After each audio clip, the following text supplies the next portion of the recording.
तो चाहे मर जाना पर चैत्र नवरात्रि के दौरान यह 5 चीजें कभी भी किसी भी स्त्री पुरुष को भूलकर भी अपने घर से नहीं देनी चाहिए। यदि आप ये चीज अपने घर से किसी दूसरे को दोगे तो निश्चित है कि आपका घर कंगाल हो जाएगा, आप बर्बाद हो जाओगे। पूरी जिंदगी आपको कष्ट और दिक्कतों का सामना करना पड़ सकता है। इसीलिए भूल कर भी, जाने अनजाने में भी इन चीजों का दान ना करें। भक्तों, सबसे पहले आप सभी को चैत्र नवरात्रि की अनंत शुभकामनाएं। माता रानी इस बार आपके घर खुशियों और बरकत के साथ पधारें, यही मेरी प्रार्थना है। लेकिन क्या आप जानते हैं कि आपकी एक छोटी सी उदारता या अनजाने में किया गया एक दान इस पावन पर्व पर आपके विनाश का कारण बन सकता है। जी हाँ, सावधान हो जाइए। शास्त्रों में स्पष्ट कहा गया है कि नवरात्रि के इन 9 पवित्र दिनों में 8 ऐसी चीजें हैं जिन्हें यदि आपने भूल कर भी किसी स्त्री या पुरुष को अपने घर से दे दिया तो आपकी पूरी जिंदगी तबाही और कंगाली की भेंट चढ़ सकती है। क्या आप चाहते हैं कि माँ लक्ष्मी आपके घर का रास्ता भूल जाए? क्या आप चाहते हैं कि आपके हंसते खेलते घर में दरिद्रता का वास हो जाए? भक्तों, मैं आपको डरा नहीं रही हूँ, बल्कि आपको उस भयंकर भूल से बचाना चाहती हूँ जो कभी मुझसे भी हुई थी। आज के इस वीडियो को अंत तक देख लेना, क्योंकि अगर आपने आज माता रानी की इन वर्जित बातों को अनदेखा किया तो समझ लीजिए आप स्वयं माँ दुर्गा का हाथ अपने सिर से हटा रहे हैं। आज हम जानेंगे आखिर क्यों इन दिनों नमक मांगना और देना आपके सौभाग्य को लीन सकता है। वह कौन सी 8 चीजें हैं जो आपके घर की लक्ष्मी को दूसरों के पास भेज देती हैं। और सबसे जरूरी, घर की तिजोरी को कभी खाली न होने देने के लिए कौन सी दिव्य वस्तुएं इस नवरात्रि आपको घर जरूर लानी चाहिए। अगर आप माँ भवानी के सच्चे भक्त हैं और चाहते हैं कि आपके घर में सुख समृद्धि का वास बना रहे तो सच्चे हृदय से अभी इस वीडियो को लाइक करें और कमेंट में अपनी हाजिरी लगाएं। लिखिए जय माता दी। याद रखिए, माता रानी सब देख रही हैं। आपकी एक छोटी सी श्रद्धा और यह जानकारी आपके जीवन को बदल सकती है। भक्तों, क्या आपके साथ भी कभी ऐसा हुआ है कि नवरात्रि के बाद अचानक खर्चे बढ़ गए हों? शायद आपने भी अनजाने में इनमें से कोई चीज किसी को दी होगी। अपनी राय कमेंट में जरूर बताएं। धर्म और कर्म की ऐसी ही गुप्त और सटीक जानकारी के लिए हमारे चैनल कथाओं के सागर का हिस्सा बने। अभी नीचे दिए गए लाल बटन को दबाकर सब्सक्राइब करें और बेल आइकन दबाना ना भूलें, ताकि माता रानी का कोई भी संदेश आप तक पहुंचने से न रुके और पुण्य कमाने का अवसर बिल्कुल ना छोड़ें। इस वीडियो को अपने उन प्रियजनों के साथ जरूर शेयर करें जिनकी आप परवाह करते हैं। हो सकता है आपकी एक शेयरिंग किसी का घर बर्बाद होने से बचा ले। भक्तों, क्या आप जानते हैं कि कभी कभी हमारी एक छोटी सी उदारता हमारे पूरे परिवार की बर्बादी का कारण बन सकती है। जी हाँ, ये सच है। आज से कुछ समय पहले मुझसे भी अनजाने में एक ऐसी ही गलती हुई थी। चैत्र नवरात्रि के पवित्र दिन चल रहे थे और मैंने श्रद्धा भाव में आकर एक ऐसी चीज का दान कर दिया जो शास्त्र अनुसार वर्जित थी। उसके बाद जो आर्थिक संकट और परेशानियां मेरे घर में आई, उन्हें याद करके आज भी रूह कांप जाती है।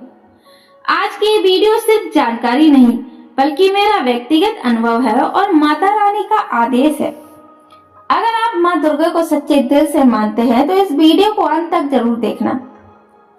पहली चीज है नमक। इसे सौभाग्य का आधार भी माना जाता है। भक्तों, सबसे पहली चीज है नमक। हम इसे साधारण समझते हैं, लेकिन नवरात्रि में नमक केवल स्वाद नहीं, घर की लक्ष्मी और बरकत का प्रतीक है। जैसे ही आप अपने घर का नमक किसी और को उधार देते हैं, समझ लीजिए आपके घर की आर्थिक स्थिरता उसके साथ चली गई। पुराने बुजुर्ग कहते थे कि नवरात्रि में नमक देने से घर में कर्ज और दरिद्रता का वास होने लगता है। अगर कोई मांगने आए तो बड़ी विनम्रता से मना कर दे, क्योंकि अब मैं आपको सबसे महत्वपूर्ण बात बताती हूँ। आखिर नमक का रहस्य क्या है? हम में से अधिकांश लोग अपने किचन में रखे नमक को महज एक साधारण वस्तु, एक मसाला समझते हैं, लेकिन धर्म शास्त्रों और वास्तु विज्ञान में नमक को सफेद सोना माना गया है। नवरात्रि के 9 पावन दिनों में यह साधारण सा दिखने वाला नमक हमारे घर की आर्थिक ऊर्जा को केंद्र बन जाता है। इसे गहराई से समझिए। शास्त्रों की मान्यता है कि नमक शुक्र ग्रह से प्रभावित होता है, जो सुख, समृद्धि और विलासिता का कारक है। नवरात्रि के दौरान जब माता रानी की शक्ति हमारे घर में प्रवेश करती है, तो हमारा घर एक पवित्र मंदिर की तरह ऊर्जावान हो जाता है। ऐसे में यदि आप अपने घर का नमक किसी पड़ोसी या परिचित को उधार देते हैं, तो आप अनजाने में अपने घर की समृद्धि की डोर किसी दूसरे के हाथ में सौंप रहे होते हैं। पुराने बुजुर्गों का स्पष्ट कहना है कि नवरात्रि में दिया गया नमक घर से बरकत को हमेशा के लिए विदा कर देता है। इसके पीछे का तर्क यह है कि नमक घर की नकारात्मकता को सोखता है और सकारात्मकता को स्थिर रखता है। यदि आप इसे दान या उधार के रूप में बाहर बेचते हैं, तो घर की स्थिरता भंग हो जाती है। परिणाम स्वरूप घर में बिना वजह के आर्थिक खर्चे बढ़ने लगते हैं, धन संचय के रास्ते बंद होने लगते हैं, परिवार में मानसिक अशांति और तनाव का वातावरण बनने लगता है। कई तंत्र मंत्र विद्याओं में यह भी कहा गया है कि नमक का संबंध सीधे तौर पर माँ लक्ष्मी की कृपा से है। जो व्यक्ति नवरात्रि के 9 दिनों में नमक का दान करता है, वह समझ लीजिए अपनी जमा पूंजी और सौभाग्य को भी धीरे धीरे कम कर रहा है। तो भक्तों, आपको करना क्या है? अगर इस दौरान कोई आपके घर से नमक मांगने आता है, तो घबराइए मत। उसे खाली हाथ ना लौटाएं, लेकिन अपनी वस्तु भी ना दें। आप बड़ी विनम्रता और प्रेम से उनसे कह सकते हैं, भाई अभी घर की कुछ पूजा की चीजें बंधी हुई हैं, नवरात्रि के शुभ दिनों के बाद आप ले जाइएगा। विश्वास मानिए, यह कोई कंजूसी नहीं, बल्कि अपने घर की सुख शांति की रक्षा करने का एक सुरक्षा चक्र है। जो लोग इन छोटी छोटी बातों का ध्यान रखते हैं, उनके घर में माता रानी की कृपा पूरे वर्ष बनी रहती है। आइए मित्रों, अब देखते हैं दूसरी चीज है झाड़ू। इसे माँ लक्ष्मी का स्वरूप माना जाता है। दूसरी चीज झाड़ू। शास्त्र कहते हैं कि झाड़ू में माँ लक्ष्मी का वास होता है। नवरात्रि के 9 दिनों में अपनी इस्तेमाल की हुई झाड़ू किसी को देने मतलब साक्षात लक्ष्मी जी को घर से विदा करना है। इससे घर की सुख समृद्धि में कमी आती है। भक्तों, अब बात करते हैं कि झाड़ू की। कि क्या आपने कभी सोचा है कि झाड़ू को घर का कोना कोना साफ करने वाला उपकरण क्यों माना गया है? क्योंकि झाड़ू केवल गंदगी साफ नहीं करती, यह घर की नकारात्मक ऊर्जा और दरिद्रता को बाहर निकालती है। और इसीलिए धर्म शास्त्रों में झाड़ू को साक्षात माँ लक्ष्मी का स्वरूप माना गया है। अब सावधानी क्यों जरूरी है? नवरात्रि के दिनों में हमारे घर में विशेष प्रकार की देवीय ऊर्जा और सकारात्मक तरंगें प्रभावित होती हैं।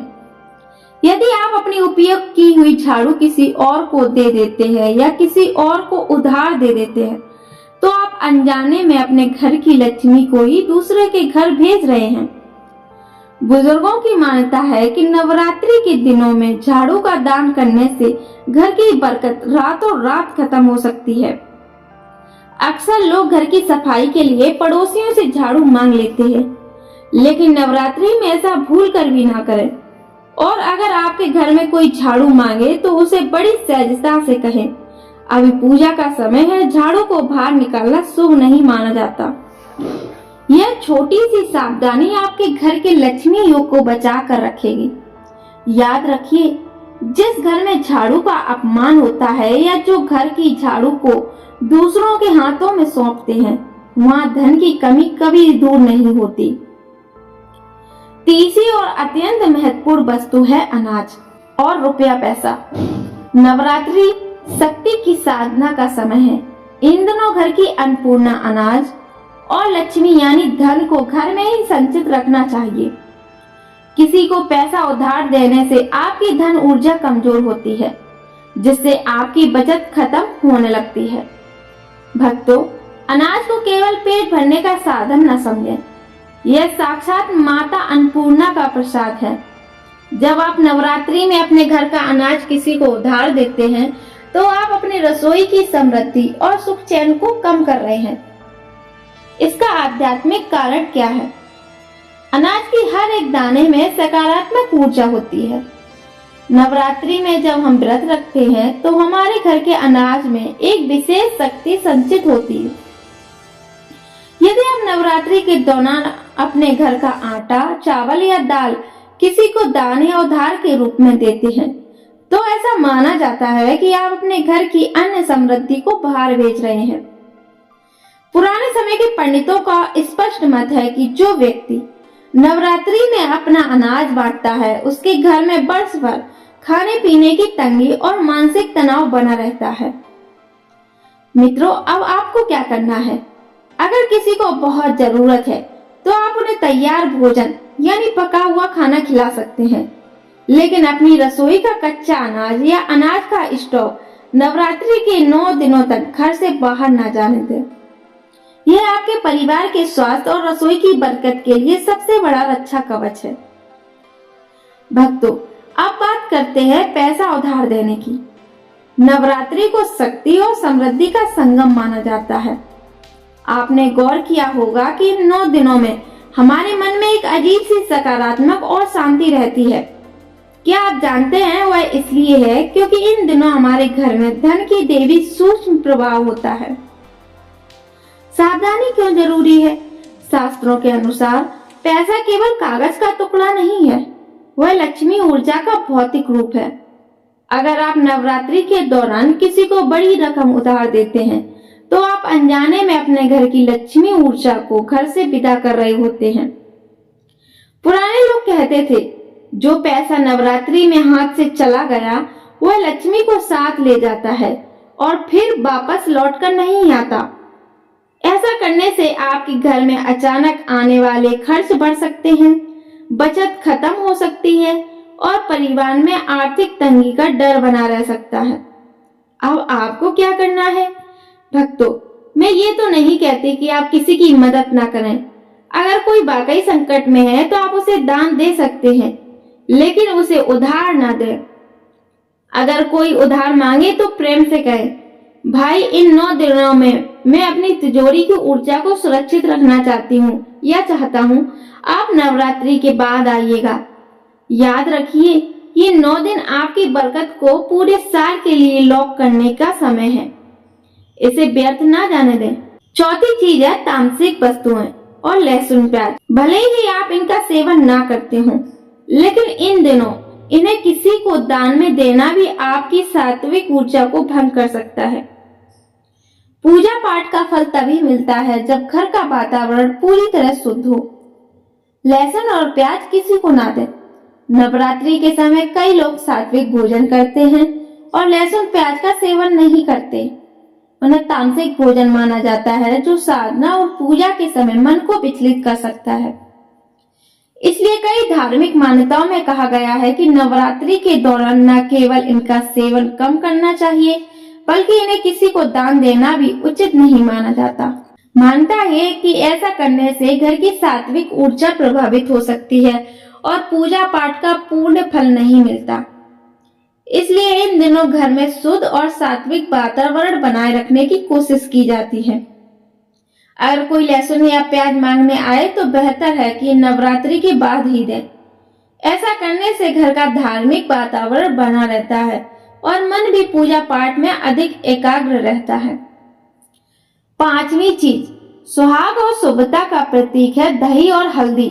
ये दोनों चीजें मंगलकारी मानी जाती हैं। नवरात्रि में इनका दान आपके सौभाग्य को कम कर सकता है और कार्यों में बाधाएं ला सकता है। दही किसी को ना दें। नवरात्रि के दौरान दही को भी बहुत शुभ माना जाता है, क्योंकि इससे शुद्धता और समृद्धि का प्रतीक कहा जाता है। कई पूजा पाठ और भोग में दही का उपयोग किया जाता है। इसलिए इन दिनों दही किसी को देना या उधार देना कई जगहों पर अशुभ माना जाता है।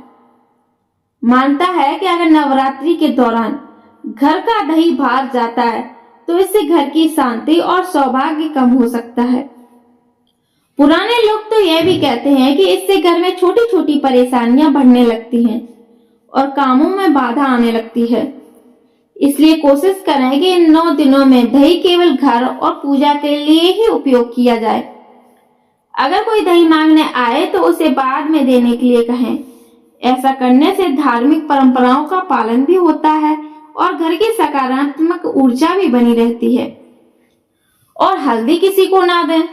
हल्दी को हिंदू धर्म में अत्यंत शुभ और मंगलकारी माना जाता है। यह केवल एक मसाला नहीं बल्कि सौभाग्य, समृद्धि और सकारात्मक ऊर्जा का प्रतीक मानी जाती है। विवाह, पूजा और कई धार्मिक कार्यों में हल्दी का विशेष महत्व होता है। इसीलिए नवरात्रि के दौरान हल्दी को घर से बाहर देना शुभ नहीं माना जाता। मानता है कि अगर इन दिनों हल्दी किसी को दे दी जाए तो इससे घर का सौभाग्य कमजोर हो सकता है और मां लक्ष्मी की कृपा कम हो सकती है।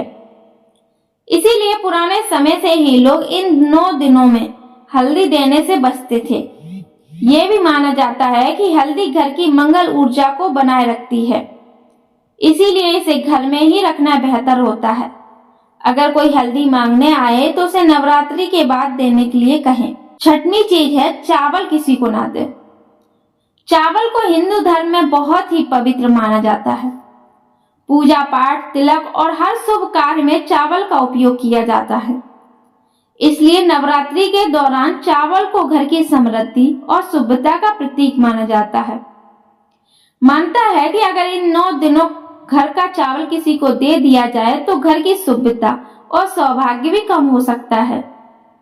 कई लोग तो यह भी कहते हैं कि इससे घर की आर्थिक स्थिति प्रभावित हो सकती है और बरकत कम होने लगती है।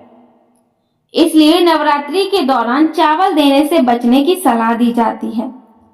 अगर किसी को जरूरत हो तो नवरात्रि समाप्त होने के बाद देना बेहतर माना जाता है। ऐसा करने से घर की सकारात्मक ऊर्जा और शुभता बनी रहती है। ऐसे ही धार्मिक और रोचक जानकारी के लिए कथाओं के सागर चैनल को जरूर सब्सक्राइब करें। अब 7वीं चीज है तेल। तेल किसी को ना दें। नवरात्रि में तेल का भी विशेष महत्व है क्योंकि कई पूजा पाठ और दीपक जलाने में इसका उपयोग किया जाता है।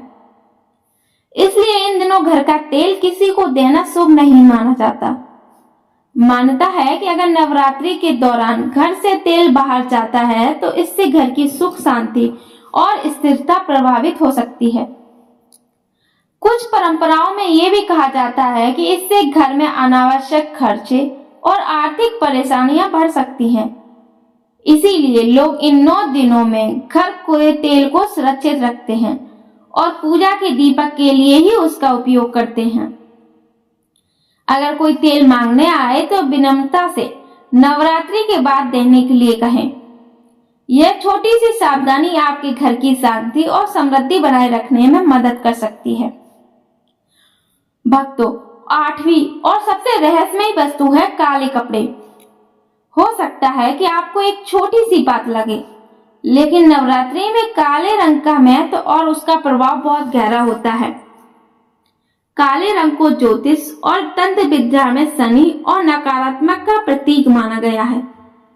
नवरात्रि के 9 पावन दिनों में हमारा पूरा ध्यान सकारात्मक ऊर्जा को घर में बुलाने पर होता है।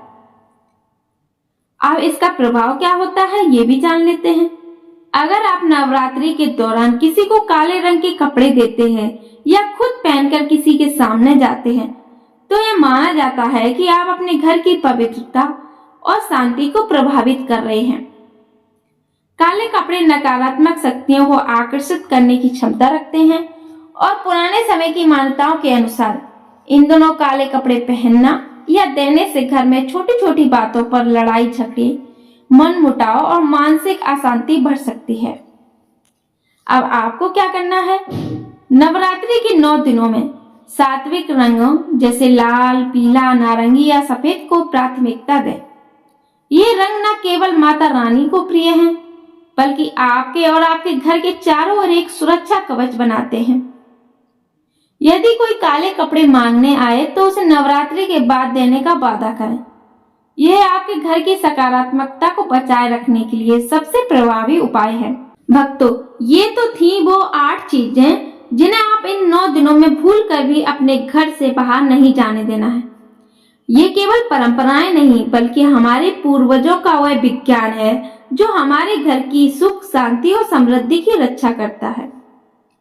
क्या आप जानते हैं, जो व्यक्ति इन नियमों का पालन करता है उसके घर में साक्षात माता रानी का वास होता है और पूरे साल उसे किसी भी आर्थिक या पारिवारिक संकट का सामना नहीं करना पड़ता। मैंने जो गलती की थी आप मत करना, ये मेरा आपसे निवेदन है। भक्तों, क्या आपने कभी नवरात्रि के दौरान इनमें से कोई गलती की है या आपके घर में भी बड़े बुजुर्गों ने ये नियम बताए हैं? नीचे कमेंट में जय माता दी लिखकर अपनी उपस्थिति दर्ज करें और अपने अटूट श्रद्धा को व्यक्त करें।